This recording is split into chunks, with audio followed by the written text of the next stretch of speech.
Praises to Yahweh Bashim, Yahweh Shai, Bashim Kakadash, double honor to the apostles, elders, great millstone, room, and teach well. Peace of salutation to the elect 144 first fruit. As you can see on my screen, I have 2nd Ezra, the 16th chapter pulled up right now. Of course, it's going into the arrows, and that's, as you can see from the title of this lesson, what we're going into. Is America running out of ammunition? And that is a good question and a legitimate question. So far, the answer to that question is absolutely. Absolutely, America is running out of ammunition. When you do just a space of skim level research, a little bit of understanding on how ammunition works, you can realize how America is running out of it and running out of it pretty quickly. All right. So as America, as we know, has entered into what we will call a forever war, a war that's not going to end. They have started a conflict that they cannot finish. In a lesser, or I guess a better way to say it for those who can understand, America has wrote a check that its ass cannot cash. And that's dealing with Iran. Now, getting into it, are they running out of ammunition? So let's read a little bit of here in 2nd Ezra, the 16th chapter. We'll just start here at verse 7. It says, "May one turn again the arrow that is shot of a strong archer." Who? So right here, let's deal with this right here. So, who is the strong archer in this particular war? Yes, it is America. Yes, America has the advanced military power and might of the entire world. But what are they lacking? They are lacking the intelligence. All right. So I just typed this simple Google search in: the importance of intelligence before war. It says intelligence before war is vital to prevent surprise, assess enemy strength, and guide strategic decisions. It says it helps leaders allocate resources, choose advantageous terrain, and avoid costly military mistakes. This is all something America did not do prior to stepping foot into this Iranian war. Here's the problem with it. What America think they had planned out and would be good to enter into a war like this wasn't the case. So of course America invaded and took over Venezuela within 20 hours with 20 men. It was probably Delta Force that went in there and took everything over.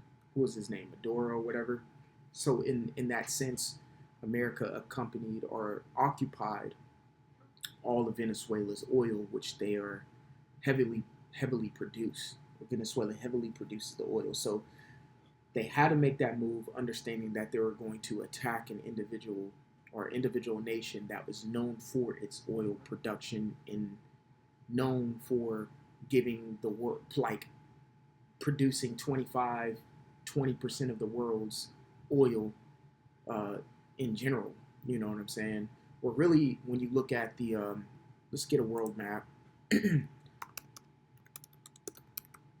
Google Maps. Okay, let's zoom out.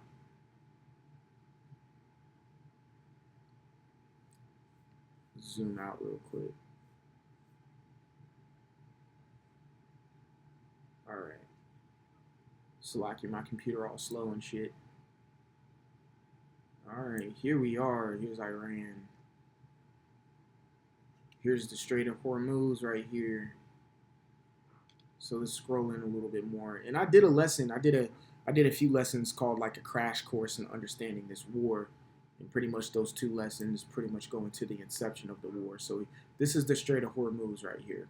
I will call this a cul-de-sac. This is a Persian Gulf, but it's a cul-de-sac. Okay, you ever go into a neighborhood and you see a cul-de-sac with houses, you got neighbors and things of that nature. This is exactly what it is. It's neighbors. All right, Iran is a neighbor to Kuwait, to Iraq, okay, to Qatar, to UAE, and all these countries produce heavy amount. Saudi Arabia produce heavy amount of oil for the entire world, and that's about 20 to 25% of the world. Fact check me if I'm wrong in the comments, Babaka Shah, but it's a big chunk of the world's oil that is heavily controlled by these countries right here, but mainly the strongest one, which would be Iran. Okay, and all of that oil goes through this little strait right here. Okay, it goes through that little strait, which that strait right here is 21 miles long. 70 to 80% of the oil that Japan gets comes from this little cul-de-sac. Qatar, they produce a lot of the UK's power consumption. What the fuck you think the UK is going through right now? Everything's being halted. Anyone who is aligned with the United States, halted.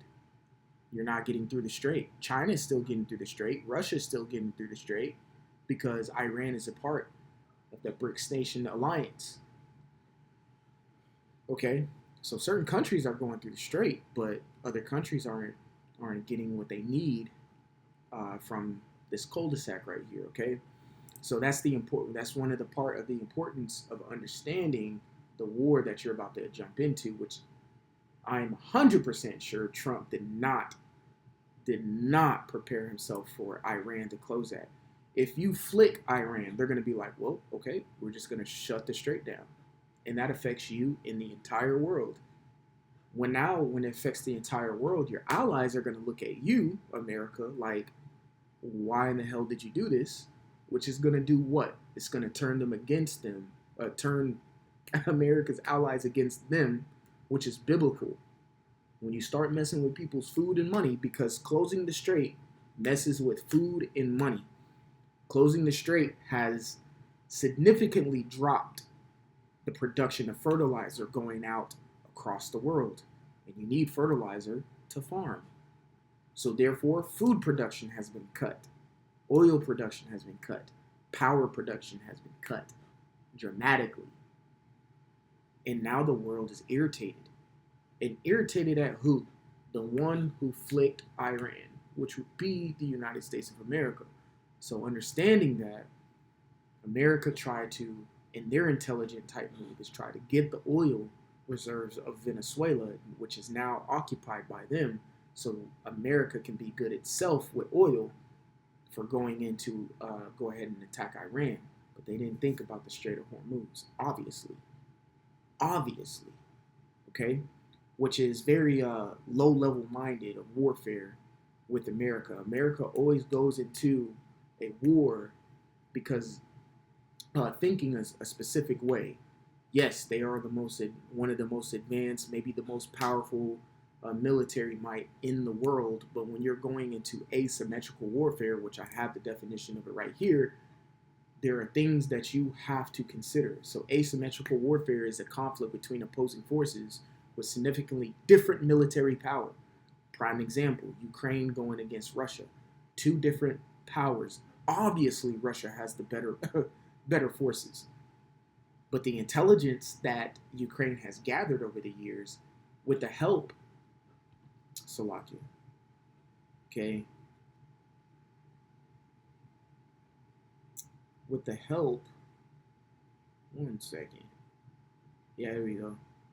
So Ukraine has the help of the United States, Germany, France, pretty much the EU, Canada, Poland, UK, Denmark, Sweden. All these countries are backing Ukraine. So of course the intelligence plus the military might is going to be backing Ukraine to combat against Russia. That's why Russia has such little progression in this Ukrainian war, which I may do a lesson on. Even Ireland had announced that they were going to help Ukraine in the war efforts. So pretty much asymmetrical warfare, or asymmetric warfare, again, a conflict opposing two forces with different military mights. It says resources or tactics commonly involving guerrilla warfare, terrorist tactics, or cyber attacks. What is Ukraine doing to Russia right now? It is trench warfare mingled with drone strikes. And now it has got so intense that Ukraine has now touched the capital of Russia, Moscow, plenty of times with over 1,000 drone strikes. with over 1,000 drone strikes. Okay, Russia, you can say, had a lack of intelligence going into this war, thinking they can bully the country by invading it back in 2022. But they haven't really gained significant ground since. And they've gotten help from North Korea with 11,000 extra troops. And of course, they have the technological advantages with um, being allied with China. Okay, so now let's keep going into this. Now we're talking again, second Ezra chapter 16 and 7. May one turn again the arrow that is shot from a strong archer? No, that's a rhetorical question. So why am I bringing this particular precept out, going into how America is losing ammunition and they're running out of ammunition? All right. So we have an article here from nationalinterest.org that says, is the U.S. defense industrial base building enough Tomahawk missiles? The easy question to that is no. It says the United States builds about 90 Tomahawk missiles per year, far too few to maintain its current rate of fire against Iran. Okay, which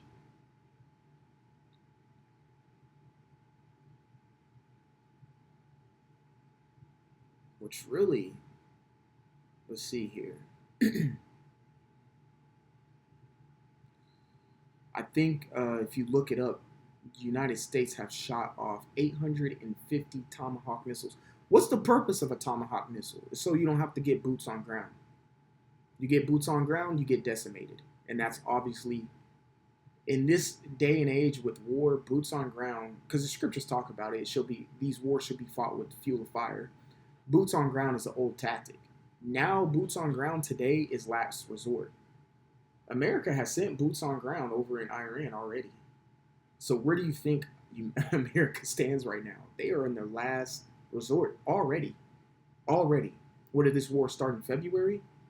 The intelligence that Iran has gathered, even though they are the lesser military might, they're destroying Israel. They're destroying the Americans. America is only coming out with, 17 dead after. No, there are thousands of Americans dead probably right now. Of course, the media is going to scrub it. There are thousands of Americans dead right now. The bases are getting pummeled, if not flattened, to where they're done for. There are thousands of Americans dead. What happened to those 45 to 5,000 soldiers that went over to Iran? Any word about them? Has there been any word? Absolutely none, because they're probably wiped off the face of the earth. They literally got on the plane to go over to Iran to be in a death trap. And Iran's intelligence has shown they know what to do. They've been prepared.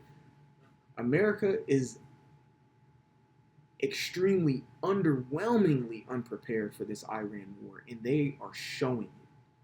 They have used about 850 Tomahawk missiles. Oh, there we go, right here. How many Tomahawks does the United States have? So the exact number of missiles is secret, but they're saying around 3,000 is left in inventory. The recent consumption, the U.S. military has fired over 850 Tomahawk cruise missiles during the first month of military operations in Iran in early 2026. And this is why I mentioned the importance of intelligence before you go to war. Why have you fired 850 Tomahawk cruise missiles and Iran has not slowed down? Because your lack of intelligence, your lack of geographical intelligence, all right? Because you don't understand the geography of Iran. So therefore, you don't know where their bases are. You don't know what you're hitting. You are wasting thousands of dollars, millions of dollars. So each cost of the missiles about $2 million and $4 million depending on specific models. Okay? On specific models. All right? So give me 1 second if you don't mind. Salaki, bear with me real quick.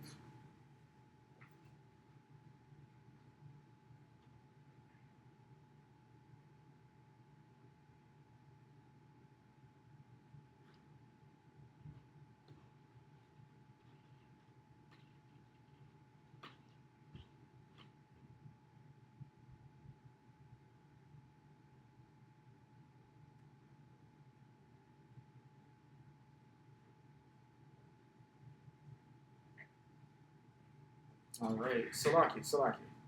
Something just came up. So yeah, so each cost of the missile is about $2 million and $4 million depending on the specific model. So of course you have different models that produce, different type of destruction forces. You see what I'm saying? So going back to this, it says the United States has about 90 Tomahawks per missile. So do you think the production of Tomahawk missiles can align with how much they're using? And it takes about 24 to 48 months. There we go. The manufacturing rate. A single Tomahawk missile takes 18 to 24 months. So you're telling me about 2 years for one missile to be produced. So it says with annual a typical ranging from roughly 60 to 90 units. So about 60 to 90 units annually. So do you think they can do so? This takes me back to the topic of the lesson. America is running out of ammunition. And no, I'm not just talking about bullets, 5.56, 9 mil. All right. Well, really, the Army is now using 6 ARC. All right, because they claim that 5.56 isn't effective enough on the range. But then again, you got these little girlies in the United States military. Do you think they can handle the recoil of a 5.56 or Salakia of a 6 ARC? Absolutely not. And plus, 6 ARC is a little bit more heavier, so you're gonna have to have a bigger gun. All right, which you can go into the contract of Sig Sauer, who actually won a contract with I think it was the Army. So they took out all the M4s and they replaced them with, the M17s or whatever they call them. And now they carry 6 ARC. So it's going to be heavier. You're carrying less ammunition than what you would with 5.56. But hey, that's a decision that the DoD decided to make. But now we're talking about Tomahawk missiles. So now you're requiring companies like Lockheed Martin and things of that nature to produce a faster production of these Tomahawks, which is going to cost you millions. So what do you think is going to happen to the public? Taxes, things like that. Somebody got to pay for this. Somebody has to pay for it. So you think the American military is just going to go to Lockheed Martin, RTX, Northrop Grumman? You look these different type of companies up. These are companies that make fighter jets, that make missiles and things of that nature. They're going to require you to pay them more to up the production. So yes, America is running out of ammunition. And let's not even talk about VLS systems. So VLS, so vertical launching system. This is the silos that the scriptures speak about. You got silos underground, you got silos on warships. So pretty much the vertical launching system, or VLS, is an advanced system for holding and firing missiles on mobile naval platforms, such as surface ships and marines. Each vertical launch system consists of a number of cells, which can hold one or more missiles ready for firing. Typically, each cell can hold a number of different type of missiles, allowing ship flexibility to load the best set for any given mission. All right. Let me see let's look something up together, Akim. Because all of this is about cost. What does it cost to load